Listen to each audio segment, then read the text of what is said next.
Apple is in deep, deep trouble. The iPhone 16 series didn't do well in pre-orders, Apple stocks are collapsing, and the forecasts are not looking great either. iPhone SE 4 is going to be the biggest bet for Apple. We are about to get the most feature-packed special edition iPhone, and it might save the drowning ship of Apple. The first special edition iPhone was released in 2016 with a lot of similarities compared to the 3-year-old iPhone 5S. It has some upgrades with a lot of cost-cutting tactics.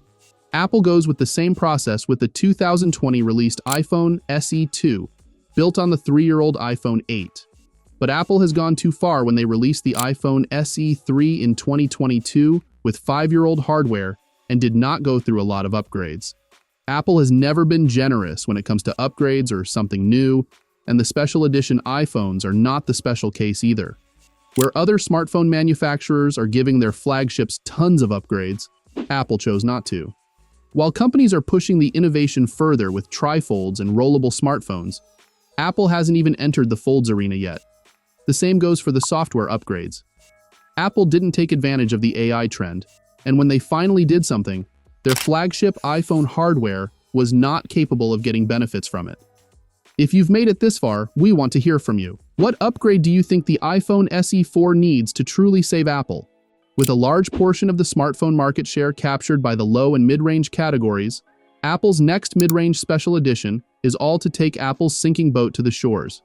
Apple is finally breaking its frugal approach and giving the iPhone SE 4 the upgrades that are not 3 years old, but packing some of the iPhone 17 series upgrades.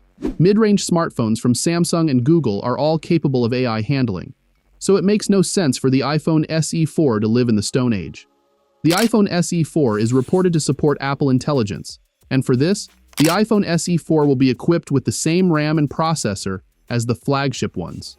Unlike older mid-ranges, the iPhone SE 4 is said to be built on the iPhone 16 chassis, which means the display is going to be 6.1 inches. With Apple finally saying goodbye to the LCD panels, the special edition iPhone is finally upgrading to OLED panels with the Face ID. iPhone SE 4 also getting the modem upgrade, which will debut in flagships with the iPhone 17 series. The USB-C upgrade is obvious, but some reports even hinted at the action button upgrade as well. iPhone SE 2025 is said to be under $500, which is lower than other mid-range smartphones on the market.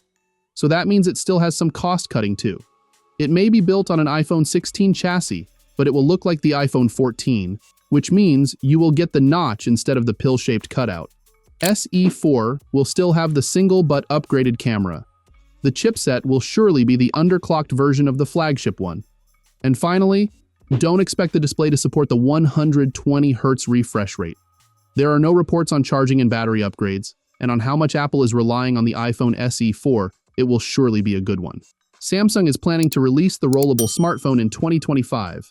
Apple needs some magical fold iPhone soon. This is Techtics, signing off for now.